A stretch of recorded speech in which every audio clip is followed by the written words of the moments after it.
The air felt different at night, heavier somehow, as if the earth itself was holding its breath.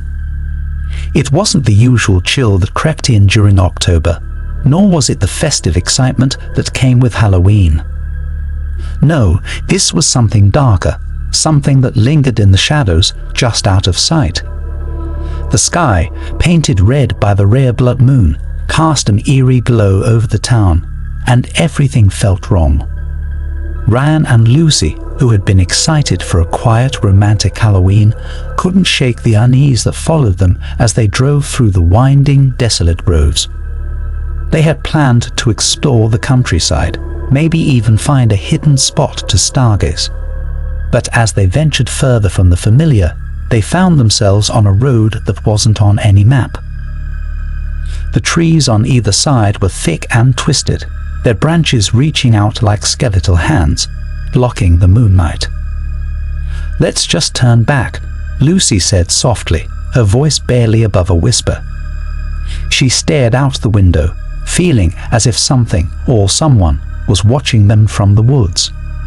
But Ryan, curious as ever, shook his head, insisting that they were close to finding a perfect spot to park and watch the moon. Just as they reached the top of a hill, the road opened up to reveal a clearing. In the middle of it stood a large stone altar, covered in strange markings that seemed to glow under the moon's blood-red light. Ryan slowed the car, his curiosity piqued.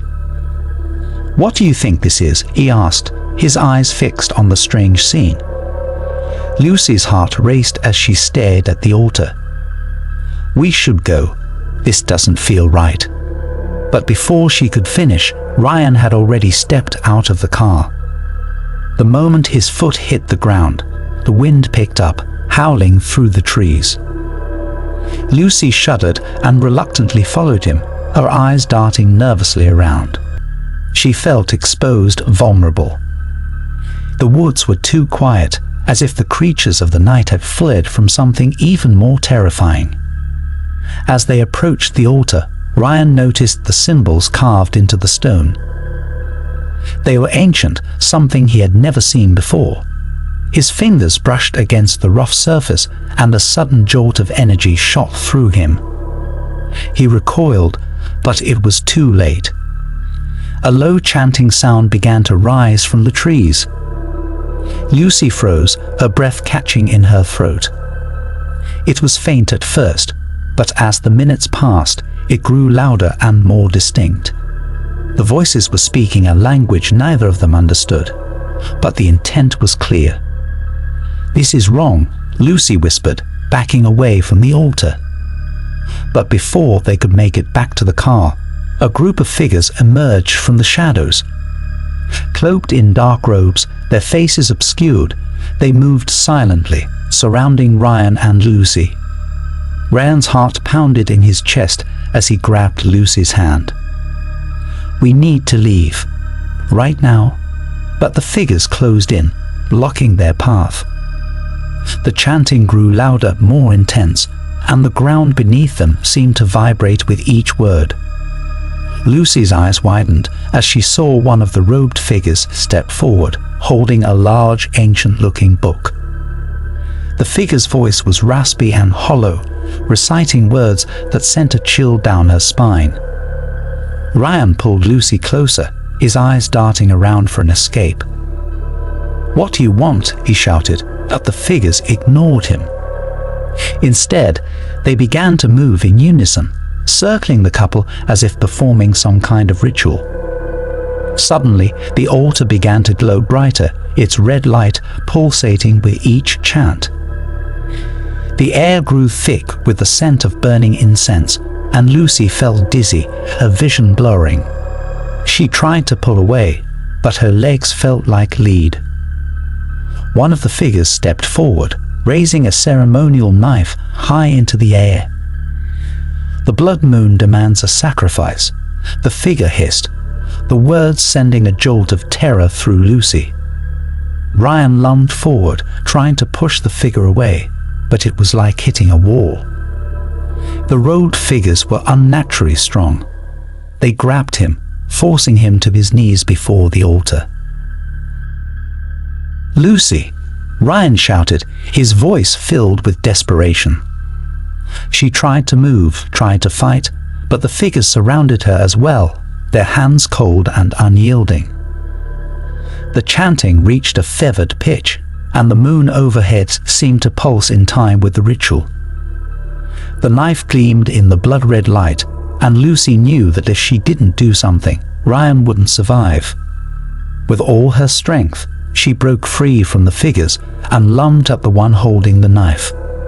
She managed to knock it out of their hands, but before she could grab it, the ground beneath them began to shake violently.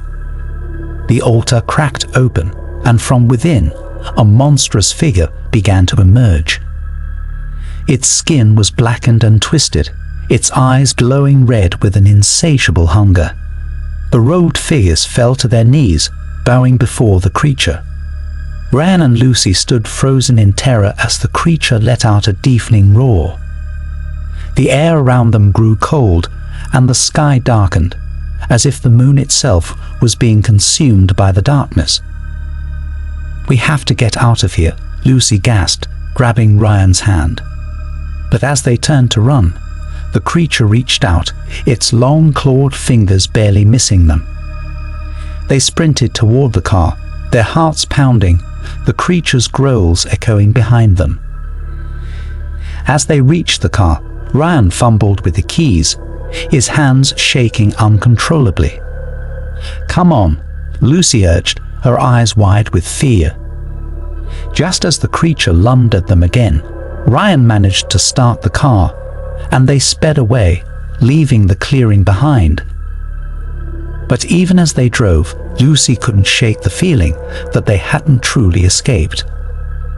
The chanting still echoed in her ears, and every shadow seemed to move, as if the ritual had marked them. When they finally made it back to town, the blood moon had begun to fade, its eerie light giving way to the first hints of dawn. But the terror of that night clung to them like a shadow, refusing to let go. The next day, Ryan and Lucy tried to convince themselves it was all a nightmare. But when Ryan noticed the strange symbols carved into his skin, he knew that whatever they had witnessed was far from over. From that day on, Ryan and Lucy were haunted by dark visions. No matter where they went, they could feel the creature watching them, waiting for the blood moon to rise again. And deep in the woods, the altar stood silent, its power dormant but not forgotten. The blood moon had demanded a sacrifice. It had only been delayed.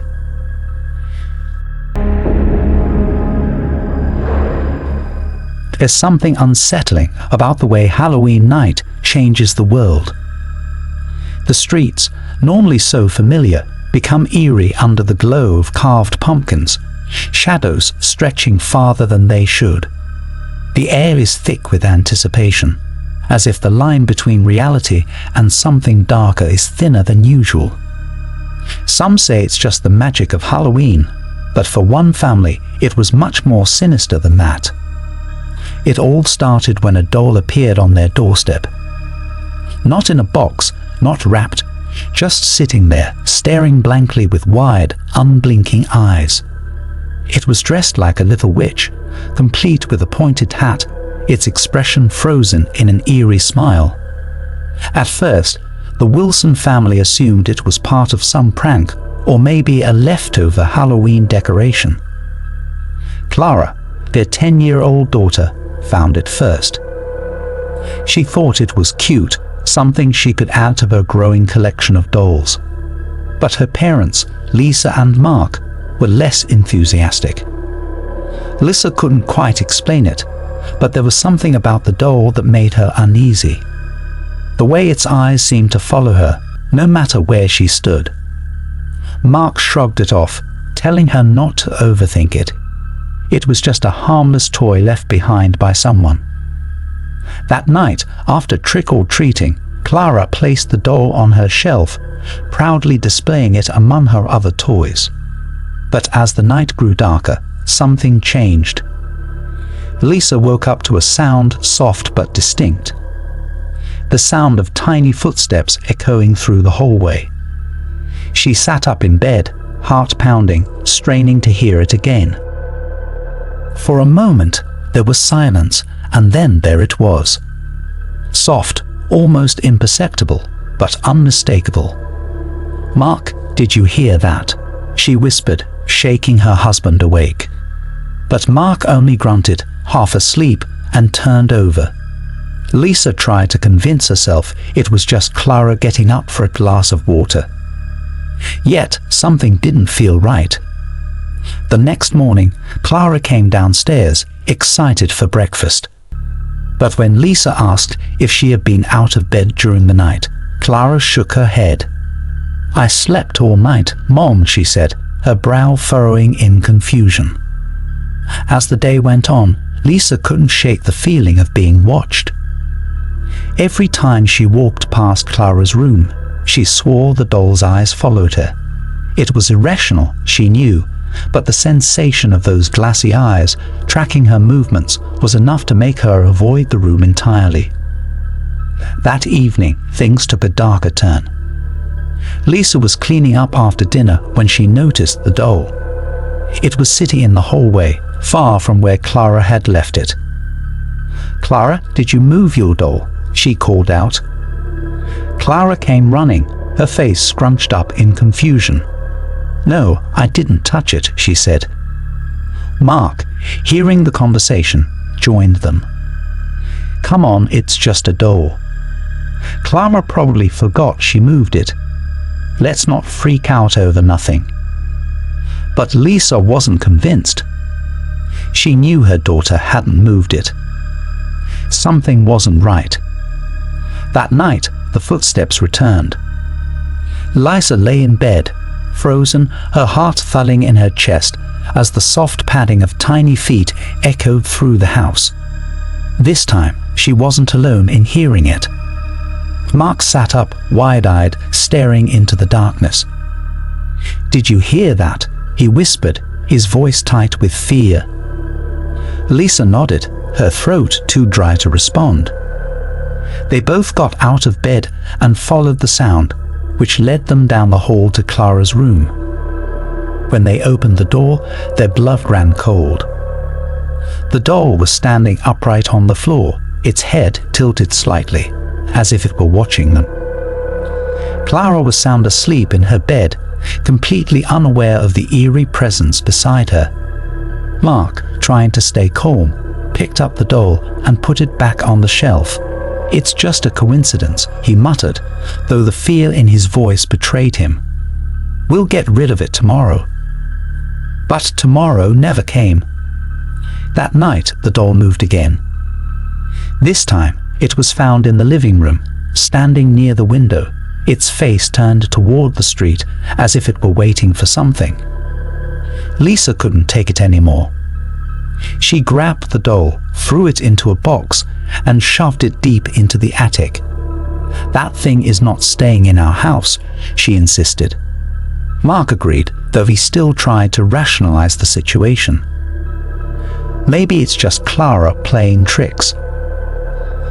But Clara, sensing the tension in the house, insisted she hadn't touched the doll since Halloween. The following night, things escalated. The footsteps returned, louder this time, as if something was running through the house. Clara screamed in the middle of the night, waking Lisa and Mark. They rushed to her room, only to find the doll, once again out of the attic, sitting on the floor next to Clara's bed. Its smile seemed wider, its eyes darker, almost alive. Clara was sobbing, her small body shaking with fear. "It's the doll, Mom," she cried. "It was moving on its own." Lisa's heart sank. They had to get rid of the doll. But as they packed it away, the lights in the house began to flicker. The temperature dropped, and an overwhelming sense of dread filled the room. Mark grabbed the box with the doll and headed outside. He was going to burn it, get rid of it for good. But as he walked toward the fire pit, The wind picked up, howling through the trees, and he swore he heard the faint sound of laughter. Lisa and Clara watched from the window as Mark threw the doll into the flames. The fire roared to life, engulfing the doll in seconds. But then something happened that they would never forget. The flames flickered, shifting colors, first orange, then red, then an unnatural blue. The wind howled louder, and the laughter grew, echoing around them. The doll's face, even as it burned, seemed to twist, its smile growing wider and more menacing. Mark stepped back, his heart racing, as the flames surged higher. And then, just as quickly as it had started, the fire died down, leaving nothing but ash. Relieved, they thought it was over. But that night, the footsteps returned. Louder, faster, more frantic. And when Lisa checked Clara's room, her blood froze. The doll was back. Its eyes darker than before, its smile more sinister. This time, it wasn't alone. Standing behind the doll, barely visible in the moonlight, was a shadowy figure. A small girl, her face twisted in anger. She pointed at Clara, her mouth opening in a silent scream. Lisa slammed the door shut, her hands trembling. She knew deep down that they had made a grave mistake. The doll wasn't just haunted. It was cursed. The next day, they moved out of the house, leaving everything behind. They never spoke of the doll again, but the memory of its twisted smile and the sound of tiny footsteps haunted them for the rest of their lives.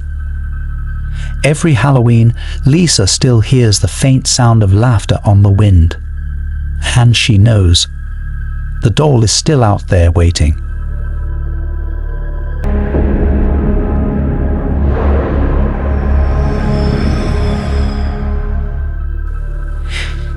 There are some stories you hear that crawl under your skin and stay there, no matter how much you try to shake them off. Rumors that sound too ridiculous to be true, yet somehow you can't help but wonder. Maybe, just maybe, there's more truth to them than you want to believe.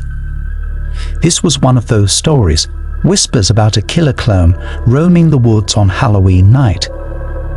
It all started as a dare.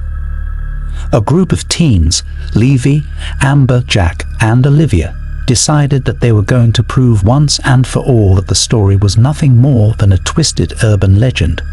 After all, what was Halloween without a little scare? They figured they'd go into the woods, look around for an hour or two, and laugh about it later. None of them expected to feel fear that would grip them tighter than they had ever imagined. The woods weren't far from town, just beyond the last row of houses. It was the perfect place for teenagers to sneak off to on Halloween night, away from prying eyes and overprotective parents. But tonight, there was something different in the air. The usual excitement of Halloween seemed muted, like the world itself was holding its breath, waiting for something to happen. Levi led the way, flashlight in hand, as they made their way down the narrow, overgrown path. The trees towered over them, their branches twisting and turning like skeletal hands reaching out from the darkness. The only sound was the crunch of leaves beneath their feet and the occasional whisper of the wind through the trees. They hadn't been walking long when they heard it, a faint, distant sound that sent chills racing up their spines. It wasn't the kind of laughter that made you smile. No, this was something far darker. It echoed through the trees, high-pitched and sinister, like the laugh of someone who had completely lost their mind. Olivia froze, her heart hammering in her chest. "Did you hear that?" she whispered. Levy nodded, gripping the flashlight a little tighter. "Yeah, it's just someone messing with us. Someone else out here playing a prank." But Jack didn't look convinced. His eyes darted around the trees, his breath coming in shallow gasps. "I don't like this," he muttered. "We should go back." But Levy, never one to back down from a challenge, pushed ahead. "Come on, it's Halloween." "What did you expect? A quiet walk in the woods?" His voice was steady, but even he couldn't deny the feeling of dread creeping up his spine. As they walked deeper into the woods, the laughter grew louder, closer. It seemed to come from everywhere and nowhere all at once. And then they saw it. Just ahead, barely visible in the pale light of the moon, stood a figure.